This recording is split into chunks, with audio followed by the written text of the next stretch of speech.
Diterima doanya oleh Allah karena ja'a rabbahu biqalbin salim. Interaksinya kepada Allah dalam doanya itu dengan qalbin salim. Kalau kita ini berdoa, Bapak Ibu yang dirahmati Allah, kenapa doa kita sulit diterima oleh Allah? Nah, gimana caranya doa kita diterima oleh Allah? Kita berdoa menghadap Tuhan kita melalui doa kita, tapi kita menghadap Tuhan kita sementara pikiran kita kemana-mana. Itu gimana caranya kita mau dinilai sebagai qalbun salim? Dan bagaimana caranya kemudian doa kita akan diterima oleh Allah Subhanahu wa ta'ala? Jadi modalnya adalah qalbun salim. Modalnya bukan Anda harus. Assalamualaikum warahmatullahi wabarakatuh.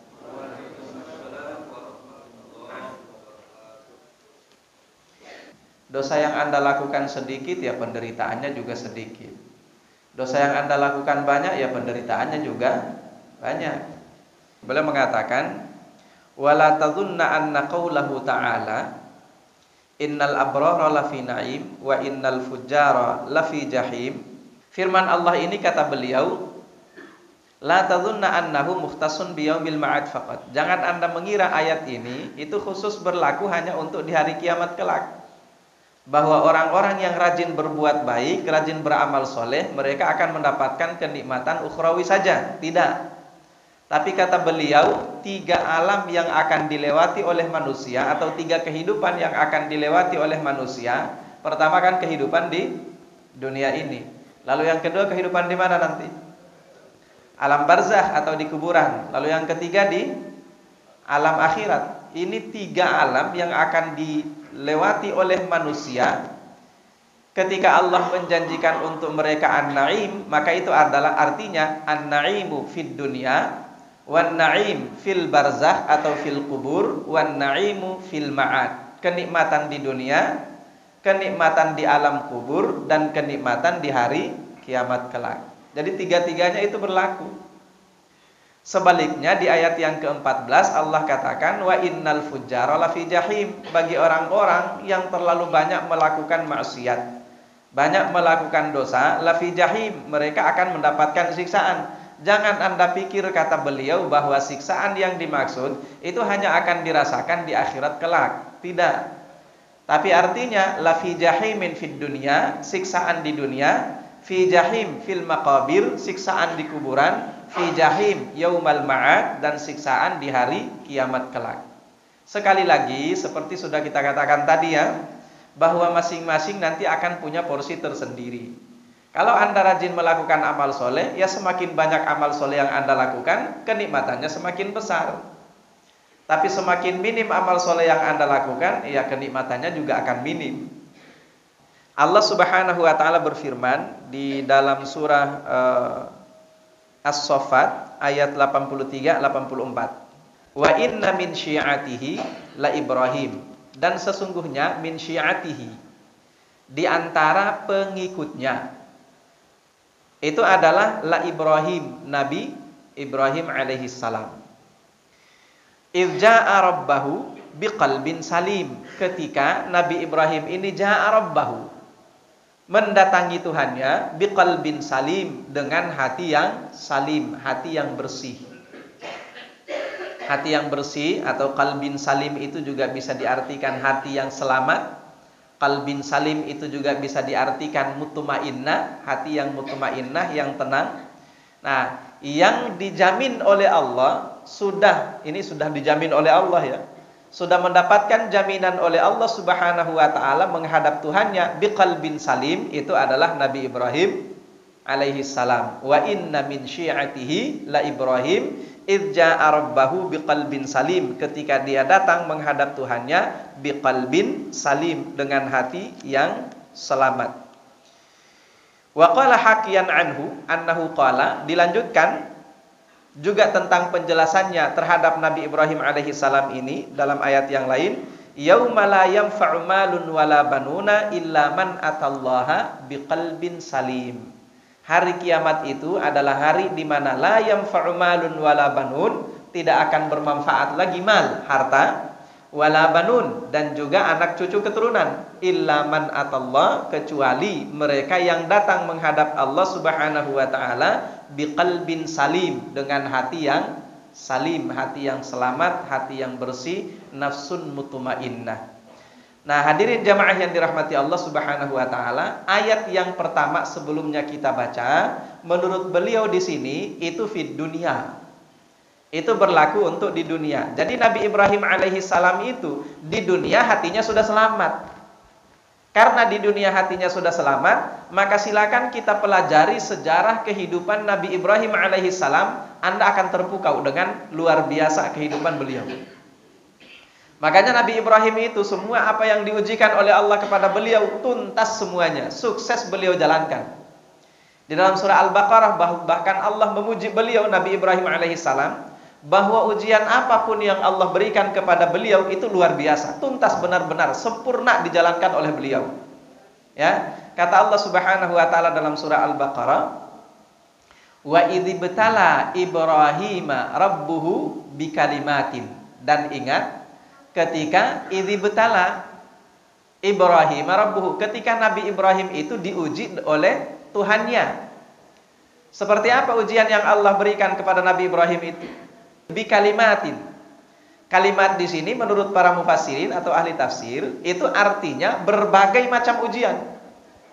Beragam ujian, dan ujian di sini yang Allah berikan kepada Nabi Ibrahim alaihissalam itu banyak diantaranya yang tidak diujikan oleh Allah kepada kita umat manusia secara umum atau secara keseluruhan. Pernah enggak ada nabi yang disuruh atau ada manusia lain yang disuruh untuk menyembelih putranya sendiri selain Nabi Ibrahim alaihissalam? Kan tidak ada. Satu lagi, pernah enggak ada manusia sepanjang sejarah umat manusia ini, pernah enggak ada manusia yang diperintahkan oleh Allah untuk mengungsikan? Sebetulnya saya lebih cocok atau lebih suka menggunakan istilah ini biar kita paham ya. Maksudnya bukan sebuah penghinaan, tapi biar kita paham bahwa sebetulnya itu berat sekali ujian itu. Jadi saya sering menggunakan istilah membuang istri dan anaknya jauh dari Palestina menuju ke Makkah Al-Mukarramah yang tidak ada kehidupan sama sekali di sana. Pernah nggak ada anak manusia sepanjang sejarah umat manusia ini yang Allah perintahkan dan Allah uji dengan ujian yang semisal itu? Nggak pernah ada. Tidak pernah ada ujian seperti itu. Nah, kenapa bisa beliau lakoni? Dan ini kata Allah Subhanahu wa taala, fa'atammahunna. Semua ujian yang Allah berikan itu meskipun tidak pernah dialami oleh manusia, tidak pernah dan tidak akan pernah. Tidak pernah dan tidak akan pernah dialami oleh manusia sampai kapanpun juga, tapi ternyata hasilnya fa'atammahunna. Semuanya disempurnakan oleh Nabi Ibrahim alaihissalam. Enggak ada satupun cacat, enggak ada satupun kekurangan. Nah, hadirin jamaah yang dirahmati Allah Subhanahu wa taala, sekali lagi pertanyaannya, kenapa bisa demikian? Kenapa bisa luar biasa? Berat sekali ujiannya tapi tuntas, sama sekali enggak ada celah. Jawabannya karena tadi itu, irja'a rabbahu biqalbin salim, karena beliau ini selalu menghadap Tuhannya itu. Sekali lagi, tadi kita katakan ayat ini menunjukkan di dunia ya. Jadi para mufassirin mengatakan irja'a rabbahu biqalbin salim itu artinya setiap kali beliau berdialog dengan Tuhannya, setiap kali beliau berinteraksi dengan Tuhannya, setiap kali beliau berhadapan dengan Tuhannya. Kalau kita kan seperti itu juga harusnya dalam keseharian kita kan. Minimal kita berdialog langsung dengan Tuhan kita itu setiap harinya minimal. Itu kan 5 kali sehari semalam kan, melalui salat fardu yang kita tunaikan. Ini Nabi Ibrahim alaihissalam kalau kita ibaratkan dengan kita tadi itu ya. Setiap kali kita menghadap Tuhan kita dalam sholat ya, ini Nabi Ibrahim ja'a rabbahu biqalbin salim. Tiap kali beliau sholat benar-benar hatinya itu salim, hatinya itu selamat, hatinya itu benar-benar bersih, hatinya itu benar-benar tidak terkontaminasi oleh apapun juga. Ini Nabi Ibrahim alaihissalam. Ini bukan kita membanding-bandingkan ya, tapi kita berbicara sesuai dengan fakta yang disampaikan oleh Allah melalui Al-Quran, bahwa Nabi yang lain ketika diuji oleh Allah itu masih ada yang protes, masih ada kemudian yang memutuskan tidak sesuai dengan apa yang dikehendaki oleh Allah, kan seperti itu. Ini bukan membanding-bandingkan antara satu Nabi dengan yang lain, tapi berbicara fakta tentang Nabi Ibrahim seperti apa yang dijelaskan oleh Allah melalui Al-Quran. Jadi kira-kira seperti itu.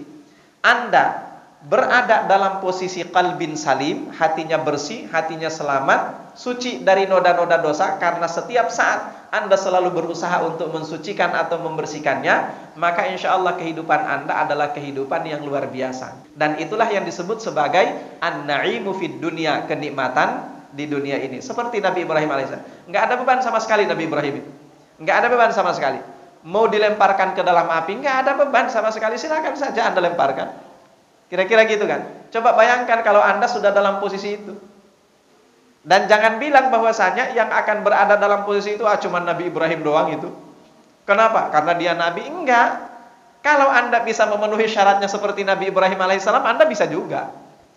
Jadi jangan kita menyimpulkan sekali lagi bahwa itu Nabi Ibrahim seperti itu selamat dari api, itu karena dia Nabi. Memang dia manusia pilihan Allah. Kalau seperti ini modelnya kita menyimpulkan, maka kita tidak akan pernah meneladani kehidupan para nabi itu. Sementara para nabi itu kan diutus oleh Allah untuk apa? Untuk kita teladani, untuk kita tiru sifat-sifatnya. Dan janji Allah itu sudah dari dulu. Kalau Anda intansurullaha yansurkum, Anda menolong Allah, Anda ditolong oleh Allah. Tapi Pak Ustadz, kan kita tidak pernah melihat seperti itu kejadiannya zaman sekarang kan. Orang dibakar api kemudian dia selamat. Orang dibakar api, apinya malah jadi dingin. Gak pernah kita saksikan sepanjang sejarah. Iya, kenapa? Jawabannya bukan karena Nabi Ibrahim adalah dikhususkan oleh Allah, tapi karena cuma Nabi Ibrahim yang bisa memenuhi syarat-syaratnya. Nah sekali lagi, kalau Anda sendiri bisa memenuhi syarat-syaratnya, bisa itu. Dan sepanjang sejarah kita juga bisa menyaksikan, tidak harus dibakar api kemudian apinya jadi dingin ya. Kita juga bisa menyaksikan keajaiban-keajaiban yang terjadi dalam kehidupan umat manusia, yang menurut akal kita, menurut logika kita itu nggak masuk akal. Dan kenapa bisa terjadi seperti itu? Ya jawabannya sederhana, karena dia memenuhi syarat untuk itu. Kan itu saja. Makanya jamaah yang dimuliakan Allah, penuhi syaratnya, Anda akan diberi keajaiban oleh Allah seperti Allah memberi keajaiban kepada Nabi Ibrahim alaihissalam. Tentu berat, tentu itu berat. Mudah-mudahan bisa dipahami ya. Untuk selanjutnya, beliau kemudian menjelaskan qalbun salim itu kayak apa. Ini untuk meraih tadi itu ya. Jadi Anda ingin enak hidupnya di dunia, seperti contoh Nabi Ibrahim tadi, nggak ada beban sama sekali, nggak ada rasa takut sama sekali, nggak ada khawatir sama sekali. Tapi karena ini adalah perintah dari Allah, dititipkan saja kepada Allah Subhanahu wa taala. Sehingga kemudian ketika beliau hendak beranjak pulang ke Palestina, beliau berdoa aja di Ka'bah kan. Ini saya titipkan untukmu wahai Tuhanku. Rabbana inni askantu min dzurriyyati biwadin ghairi dzi zar'in 'inda baitikal muharram. Rabbana liyuqimus sholata faj'al af'idatan minan nasi tahwi ilaihim warzuqhum minats tsamarat. Itu doa Nabi Ibrahim alaihissalam. Ya Allah, karena ini adalah perintah darimu, ya sudah, saya tenang. Saya enjoy dengan ini.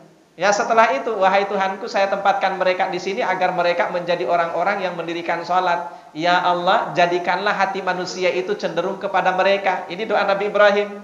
Warzuqhum minats tsamarat, dan berikanlah karunia rezeki kepada mereka minats tsamarat, dari buah-buahan. Akhirnya dihidupkan oleh Allah Subhanahu wa taala. Jangan juga kemudian kita menyimpulkan, itu doanya diterima oleh Allah karena dia nabi. Enggak seperti itu. Diterima doanya oleh Allah karena ja'a rabbahu biqalbin salim. Interaksinya kepada Allah dalam doanya itu dengan qalbin salim. Kalau kita ini berdoa, Bapak Ibu yang dirahmati Allah, kenapa doa kita sulit diterima oleh Allah? Nah, gimana caranya doa kita diterima oleh Allah? Kita berdoa menghadap Tuhan kita melalui doa kita, tapi kita menghadap Tuhan kita sementara pikiran kita kemana-mana. Itu gimana caranya kita mau dinilai sebagai qalbun salim? Dan bagaimana caranya kemudian doa kita akan diterima oleh Allah Subhanahu wa taala? Jadi modalnya adalah qalbun salim. Modalnya bukan Anda harus jadi nabi dulu, tidak. Modalnya itu sekali lagi adalah ja'a rabbahu biqalbin salim. Mudah-mudahan bisa dimengerti ya. Sekarang kita akan masuk apa yang dimaksud dengan qalbun salim itu. Mudah-mudahan ketika kita menjelaskan tentang ini sedikit-sedikit, tentu sedikit-sedikit ya, karena tidak akan mungkin juga simsalabim. Sedikit-sedikit mudah-mudahan kita bisa meniru itu, bisa mewujudkan itu. Dengan demikian semakin banyak apa yang kita wujudkan, semakin hidup kita di dunia ini tenang. Semakin hidup kita di dunia ini tenang, insya Allah itu adalah gambaran perwakilan dari seperti apa kehidupan kita nanti di alam barzakh dan seperti apa kehidupan kita nanti di alam akhirat. Mudah-mudahan seperti itu. Karena tidak bisa dipungkiri ada yang dikatakan sebagai tilka ajilu busyral mu'min. Orang yang hidupnya karena keimanannya, karena hatinya yang bersih, lalu kemudian di dunia ini dia hidup dengan tenang kayak tadi itu, hidupnya enak penuh dengan kenikmatan kayak tadi itu disebut sebagai ajilu busyral mu'min, berita gembira yang disegerakan untuk orang-orang yang beriman. Tentu sekali lagi saya ulangi, akan sesuai dengan seberapa banyak dan seberapa bersih jiwa dan hati yang Anda miliki. Akan berbeda pasti masing-masing antara satu dengan yang lainnya. Kita akan lihat. Jadi wal qalbus salimu, kata beliau, dan hati yang salim, yang selamat, yang bersih itu adalah huwallazi salima minasyirk. Pertama, dikatakan sebagai qalbun salim adalah ketika hati itu terbebas dari segala bentuk kesyirikan. Nabi Ibrahim itu kayak gitu.